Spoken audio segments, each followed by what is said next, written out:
Assalamualaikum warahmatullahi wabarakatuh. Perkenalkan, nama saya Novia Fitriani dari Prodi Manajemen Pagi. Saya akan mempresentasikan materi yang berjudul Persamaan Dasar Akuntansi. Pengertian persamaan dasar akuntansi.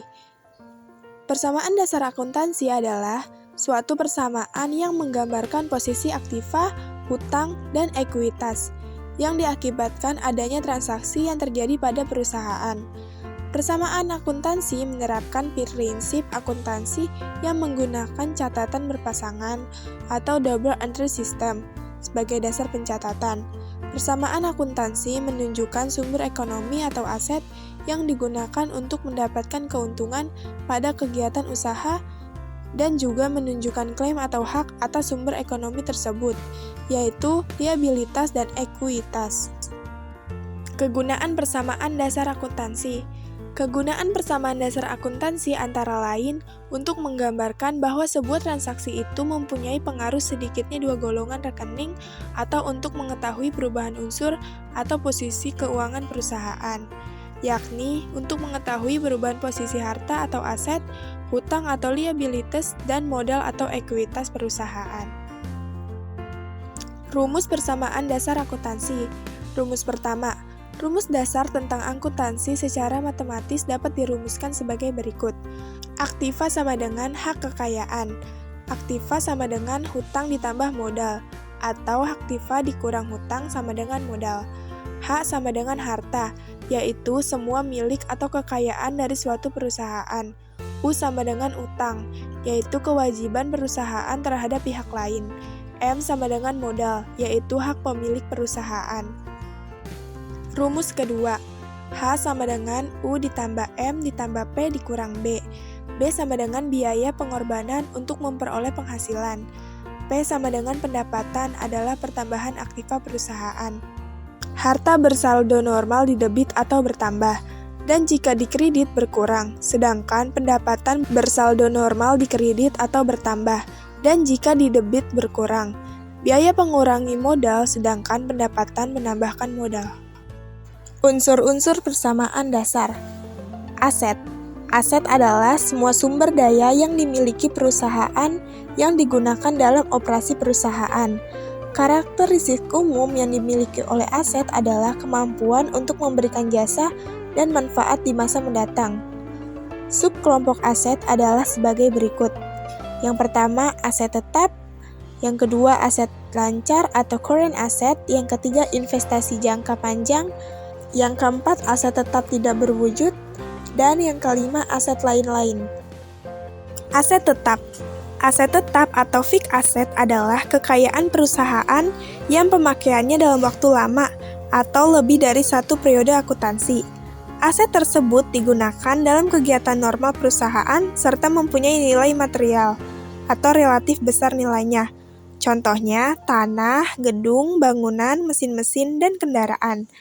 Aset lancar atau current asset. 1. Kas. 2. Deposito bank. 3. Surat berharga. 4. Piutang usaha. 5. Piutang wesel. 6. Persediaan barang. 7. Perlengkapan kantor. 8. Perlengkapan toko. 9. Beban dibayar di muka. Dan 10.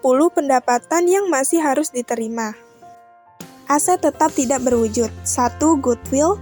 2. Hak paten. 3. Hak cipta. 4. Merek dagang. 5. Hak sewa atau leasing. Dan 6. Franchise. Investasi jangka panjang. Investasi jangka panjang adalah penanaman modal pada perusahaan lain dalam jangka panjang, yang tujuannya selain untuk memperoleh tambahan pendapatan, juga untuk mengkontrol atau mengendalikan perusahaan tersebut, seperti investasi dalam saham dan obligasi. Aset lain-lain. Aset lain-lain atau other asset adalah aktiva yang tidak dapat digolongkan dalam 4 jenis. Aktiva di atas contohnya biaya emisi saham dan aktiva tetap yang tidak dipakai. Unsur-unsur persamaan dasar. Liabilitas atau utang adalah kewajiban membayar kepada pihak lain yang disebabkan oleh tindakan atau transaksi sebelumnya. Berdasarkan jangka waktu pelunasannya, kewajiban diklasifikasikan ke dalam 3 kelompok, yaitu liabilitas lancar, liabilitas jangka panjang, dan liabilitas lain-lain.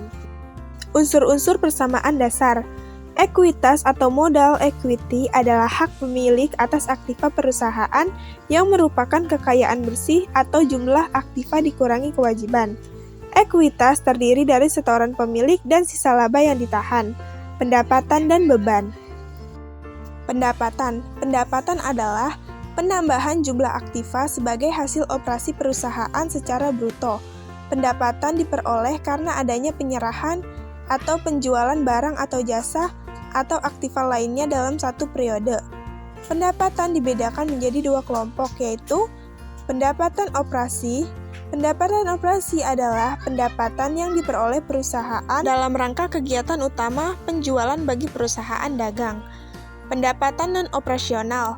Pendapatan non-operasional adalah pendapatan yang diperoleh di luar pokok, yang sifatnya tidak tetap. Beban. Beban atau biaya adalah biaya yang terjadi dalam rangka memperoleh pendapatan. Beban dibedakan menjadi dua jenis, yaitu beban operasional dan beban non-operasional. Beban operasional adalah beban yang terjadi dalam rangka memperoleh pendapatan operasi, dan beban non-operasional adalah beban yang terjadi bukan karena kegiatan utama perusahaan atau yang tidak berkaitan langsung dengan kegiatan utama perusahaan dan sifatnya incidental. Hubungan persamaan dasar akuntansi. Aset akan bertambah jika ada transaksi penerimaan kas dari aktiva operasi, perusahaan, pembelian aset, dan lain-lain. Aset akan berkurang jika ada transaksi pengeluaran kas, penjualan aset, dan lain-lain. Liabilitas akan bertambah jika ada transaksi pinjaman uang dari pihak ketiga, pembelian barang secara kredit. Liabilitas akan berkurang jika ada transaksi pelunasan utang yang dilakukan perusahaan. Contohnya, pembelian peralatan secara kredit.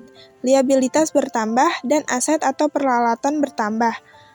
Pelunasan utang usaha. Liabilitas berkurang dan aset atau kas berkurang. Ekuitas akan bertambah jika ada transaksi penambahan uang dari pemilik dan pendapatan.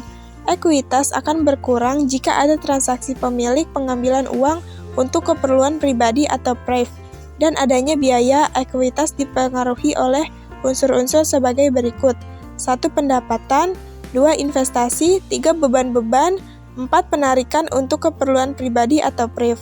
Contohnya, pengembalian pribadi oleh pemilik sama dengan aset atau kas berkurang dan ekuitas modal berkurang. Selanjutnya, pembayaran beban sewa sama dengan aset atau kas berkurang dan ekuitas beban berkurang. Dan penerimaan penghasilan dari servis sama dengan aset sama dengan kas bertambah dan ekuitas pendapatan bertambah. Contoh soal, diketahui seorang pengusaha muda bernama Nur mendirikan sebuah usaha persewaan alat pesta bernama Cahaya. Pada tanggal 1 Juli 2017, perusahaan tersebut memiliki posisi keuangan sebagai berikut. Kasnya 6 juta rupiah, perlengkapannya 2 juta rupiah, peralatannya 7 juta rupiah, utang usahanya 5 juta rupiah, dan modalnya 10 juta rupiah.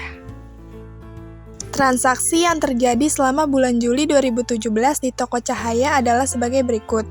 2 Juni membeli perlengkapan sebesar Rp600.000.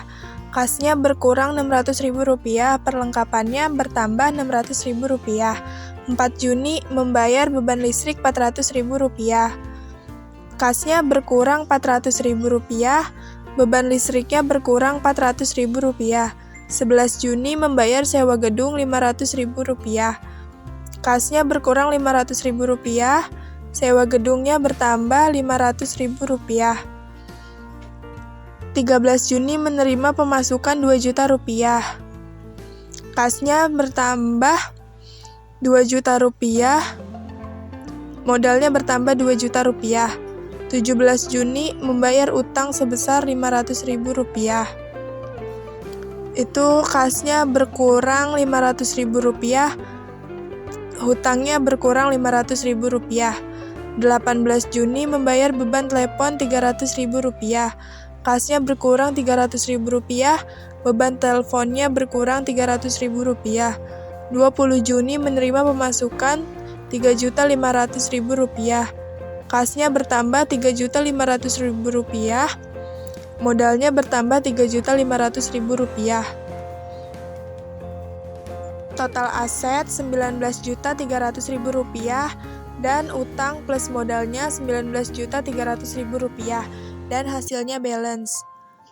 Sekian dari saya, kurang lebihnya mohon maaf. Billahi taufiq wal hidayah. Wassalamualaikum warahmatullahi wabarakatuh. Terima kasih.